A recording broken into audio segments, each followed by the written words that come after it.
Good afternoon. Question number 28 करा रही हूँ, पेज 2.98 में प्रॉफिट्स एंड गेन्स का।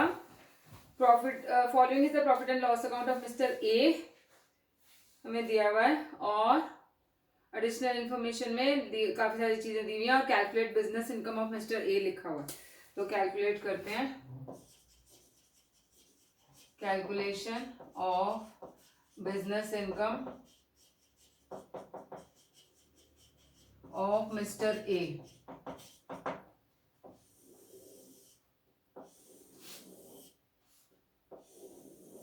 नेट प्रॉफिट से स्टार्ट करते हैं।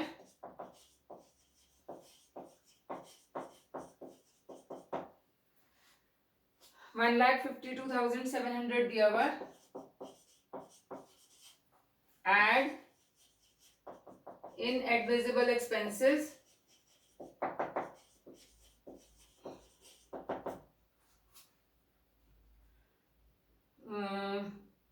स्टार्ट करते हैं। सैलरीज अलाउड है।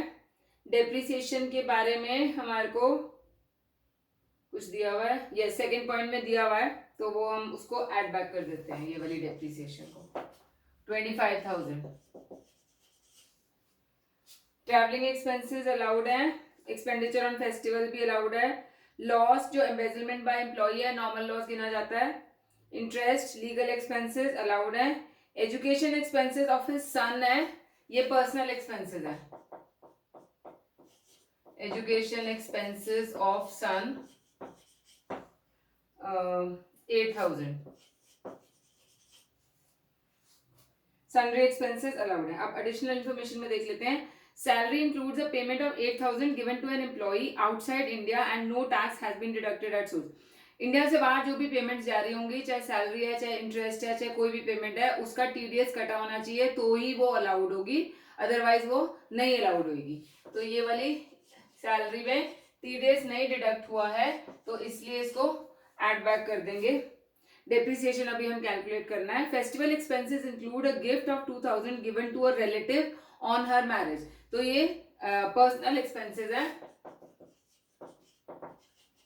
फेस्टिवल एक्सपेंसेस 2,000 के पर्सनल एक्सपेंसेस ऐड बैक कर देंगे। Sundry expenses include 5,000 on the maintenance of guest house, ये अलाउड एक्सपेंडिचर है। Travelling expenses include 4,000 as hotel bill of an employee who visited Bombay in connection with his business work. His stay in the hotel was 8 days and his salary was 2,500 per month. तो ये सारा उसके business से related ही था employ का, तो इसलिए ये सारा अलाउड है। Legal expenses include a payment of 12,000 given to a tax consultant in connection with an income tax appeal.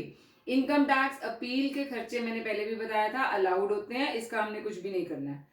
Furniture item of written down value has been sold for 600, ये capital loss है, इसका हमने कुछ नहीं करना है। Sundry receipts include, ये receipts हैं, एक्सपेंसेस का कुछ भी नहीं है, तो इतना ये सारा कुछ हम ऐड बैक कर देते हैं एक्सपेंसेस में। 1035 प्लस 8,000 43,000 ऐड बैक कर देते हैं।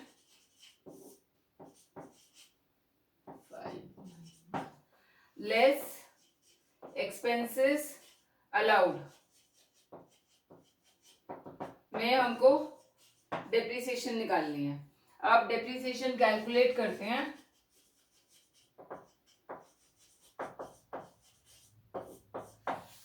हमें पॉइंट नंबर 2 में written down value of plant and machinery on 1 April दिया हुआ है। ऑन 1 अप्रैल 2019 हमें दिया हुआ है 80,000 का, और नई मशीन खरीदी है 80,000 की in the month of November. सबसे पहले इसके ऊपर डेप्रिसिएशन चार्ज करते हैं। Depreciation at the rate of 15%, 80,000 के ऊपर 12,000 रुपीज है। नई मशीन इंस्टॉल हुई है 80,000 की, वो नवंबर के मंथ में इंस्टॉल हुई है। इसका मतलब इनकम टैक्स के हिसाब से क्या रूल्स होते हैं कि अगर लेस देन 180 डेज के लिए मशीन इंस्टॉल होके यूज हुई है, तो उसके लिए उसके ऊपर हाफ ईयर की डेप्रिसिएशन चार्ज होगी। तो 80,000 डेप्रिसिएशन ऑन न्यू मशीन 80,000 के ऊपर 15% फॉर हाफ ईयर चार्ज होगी, तो इसका हाफ हो गया 6,000 रुपीज। आप जो न्यू मशीन खरीदते हैं उसके ऊपर मैंने एक क्वेश्चन में बताया था कि additional depreciation in the year of purchase allowed है, तो इस नई मशीन पे 80,000 के ऊपर 20% एडिशनल डेप्रिसिएशन अलाउड है, again for only half year. तो additional depreciation on new machine 80,000 पे 20% for half year.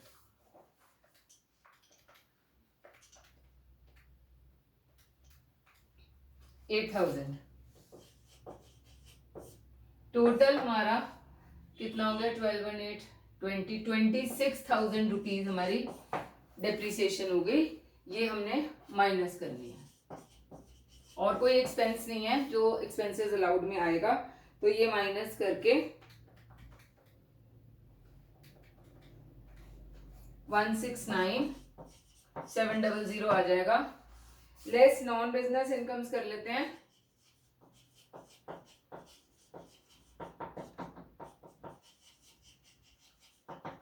Non business incomes में सिर्फ सन्ड्री रिसीट्स दिया हुआ है क्रेडिट साइड पे, और उसके बारे में 8th पॉइंट में लिखा हुआ है sundry receipts include 10,000 withdrawn from his public provident fund. ये उसका अपना पर्सनल है रिसीट या इनकम, तो इसको बिजनेस इनकम नहीं दिखाना है। तो सन्ड्री रिसीट्स में 10,000 रुपीज जो इंक्लूडेड है वो एड बैक कर देंगे, सॉरी माइनस कर देंगे। 159,700 हमारी बिजनेस इनकम आ जाएगी। ओके, नेक्स्ट क्वेश्चन आपका होमवर्क है, उसको मैं बता रही हूँ कैसे करना है। नेट प्रॉफिट से आप स्टार्ट करोगे, 30,600 दिया हुआ है। इसमें ओवर और अंडर वैल्यूएशन है ओपनिंग और क्लोजिंग स्टॉक की, तो क्लोजिंग स्टॉक की अंडर वैल्यूएशन आप एड बैक करोगे और ओपनिंग स्टॉक की माइनस करोगे लास्ट में। अब उससे पहले क्या करोगे, 30,600 से स्टार्ट कर लिया। इनएडमिसिबल एक्सपेंसेस में बी पार्ट में लिखा हुआ है taxes include pleaders fee for criminal appeal case, कोई भी क्रिमिनल केसेस के अलाउड नहीं है एक्सपेंसेस, ये 600 एड बैक करोगे। डेप्रिसिएशन ओवर चार्ज था, मतलब कि प्रॉफिट एंड लॉस अकाउंट में 3,000 रुपए ज्यादा चार्ज हुए हैं, ये भी एड बैक करोगे। Proprietors drawings accounted for in the miscellaneous expenses, miscellaneous expenses में ड्रॉइंग्स इंक्लूड की हुई हैं, ये 5,000 एड बैक करोगे। और लाइफ इंश्योरेंस प्रीमियम 3,500 जो है वो इंश्योरेंस अकाउंट में डेबिट हुआ है, ये भी एड बैक करोगे। GST due on 31 March and paid on 1 दिसंबर है, ड्यू डेट थी 31 जुलाई, तो ये ड्यू डेट के बाद पे हुई है, तो ये 2,000 रुपीज भी एड बैक होगा। उसके बाद SSC has contributed this much to PPF, ये नहीं लेंगे हम, ये एटीसी में जाएगा। Personal account of Shri JM Banerjee showed a credit of 2,200 which he explains as a share of profit from a joint venture business and claims it as an exemption as a casual gain as business was casually carried on in the year and did not continue। तो जो business continue नहीं भी करता है उससे अगर कोई profit होता है वो बिजनेस का पार्ट है। पहले आप ये सारी चीजें एड बैक करके ओपनिंग और क्लोजिंग स्टॉक एडजस्ट करके बिजनेस प्रॉफिट निकाल लोगे, उसके बाद उस बिजनेस प्रॉफिट में ये जॉइंट वेंचर का प्रॉफिट जो है 2,200 ऐड कर दोगे, तो टोटल बिजनेस इनकम इसको ऐड करके आ जाएगी। नेक्स्ट क्वेश्चन करा रही हूँ, following is the profit and loss account for the year ended of mister S Saha a soul trader, और हमें एडिशनल इंफॉर्मेशन में दिया हुआ है काफी कुछ, उससे स्टार्ट करते हैं question.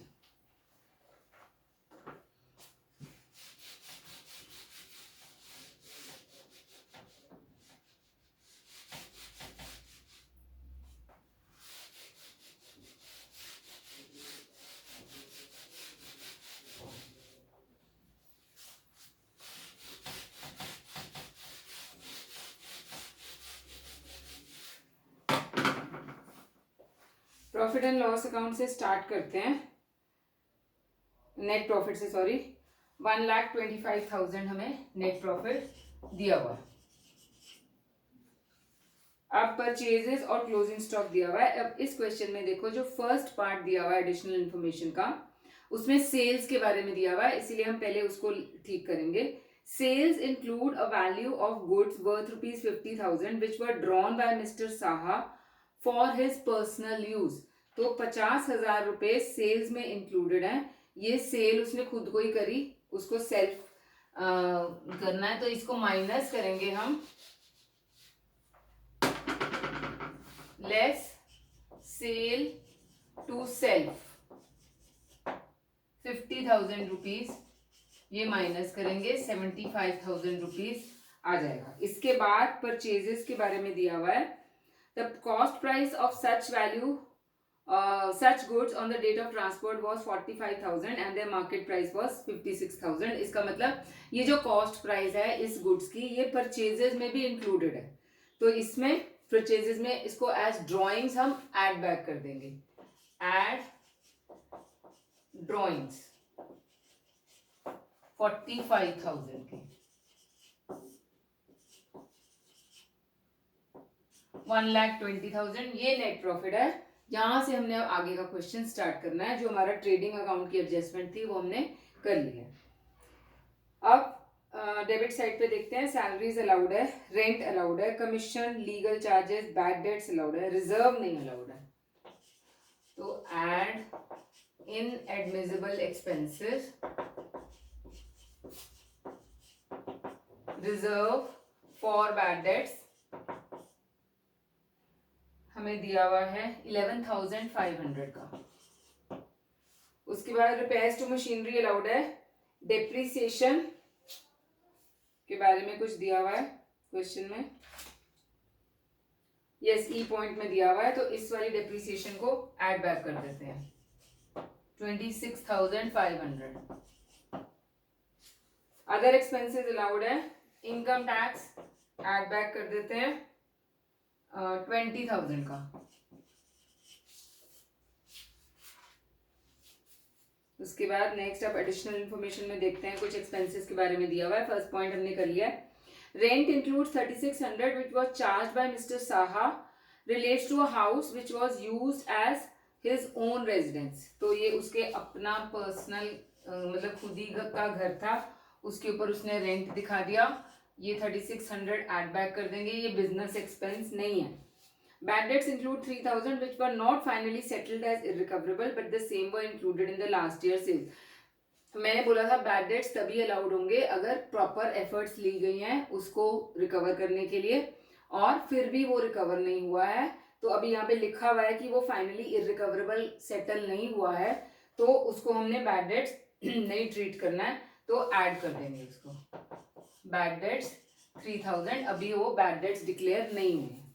Next is legal charges include 500 the fees paid for registration of title deeds of a land acquired for business last year. Land के लिए कुछ खर्चा हुआ है टाइटल डीड उसका बनाने के लिए, तो कैपिटल एक्सपेंडिचर है, तो ये ऐड बैक होगा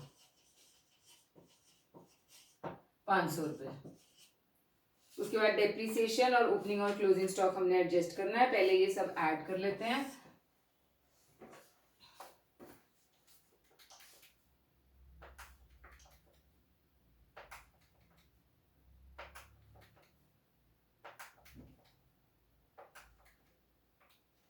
सिक्स 5,100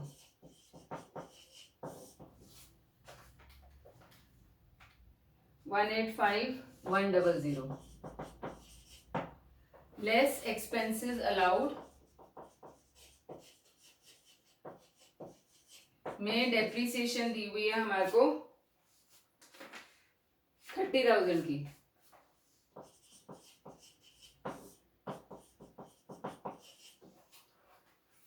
उसके बाद है नॉन बिजनेस इनकम्स में हमारे को क्रेडिट साइड पे बैंक इंटरेस्ट दिया हुआ है. लेस नॉन बिजनेस इनकम्स में बैंक इंटरेस्ट है 500 का.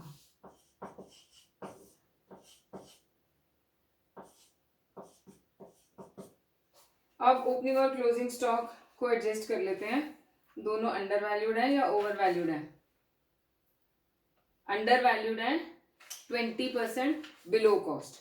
तो ऐड करेंगे closing stock under valued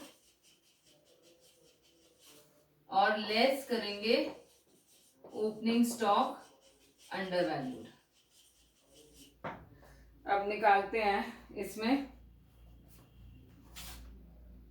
closing stock under valued कितने पे था। क्लोजिंग स्टॉक है 90,000, अंडर वैल्यूड है 20%, इसका मतलब ये 80% है। अंडर वैल्यूएशन 20% कितनी आएगी, डिवाइड बाय 80 इंटू 20, 22500। तो यहां पर 22500 ऐड कर दो और ओपनिंग स्टॉक अंडर वैल्यूड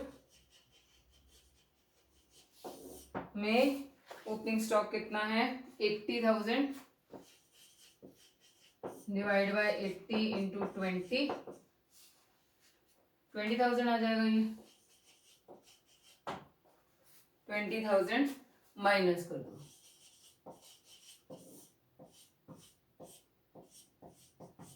157,100 हमारा बिजनेस प्रॉफिट आना चाहिए। कितना दिया हुआ है इन्होंने,